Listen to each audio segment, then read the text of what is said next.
Fl-aħħar sentejn minn kemm ilha li twaffqet l-Awtorità għall-Bini u l-Kostruzzjoni il-BCA ittieħdu madwar 900 azzjoni ta' infurzar f'siti ta' kostruzzjoni.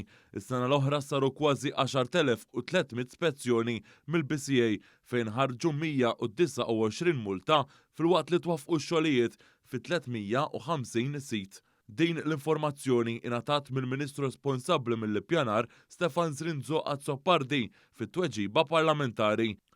Min din l-informazzjoni ħareġ ukoll li fl-ewwel xahrej ta' din is-sena saru aktar minn 3,000 spezzjoni, 119 weħlu multi waqt li twaffqu x-xogħlijiet f'133 sit.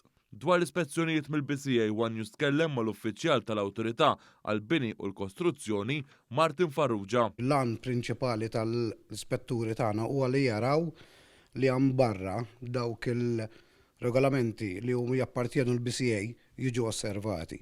Prinċipalment bħala BCA għandna żewġ għani prinċipali li jitnaqqas kemm jista' jkun l-inkonvenjent lil-ġirien plus li jitnaqqas ukoll l-ħsara ambjentali fuq tal-madwar.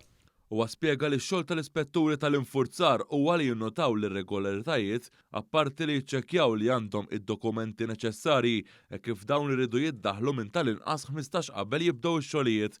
Hemm ukoll spezzjonijiet dwar jekk hux jinkissru regolamenti mill-aspett ambjentali fosthom li ma jkunx hemm tniġġis ta' trabijiet u taħsejjes żejda. Intqal li huma jaħdmu f'kollaborazzjoni mal-Awtorità tas-Saħħa u s-Sigurtà fuq il-post tax-xogħol biex f'każ li jsibu ħaddiema fil-periklu jinfurmawhom biex jittieħdu il-passi neċessarji. Farrugia spjega t-tip ta' passi li jittieħdu mill-Awtorità f'dawn il-każijiet. Waħda twissija. Hemmhekk nagħtu perjodu lil min kun qed jikser xi regolament minn tagħna intuh żmien biex jirregolarizza l-pożizzjoni tiegħu.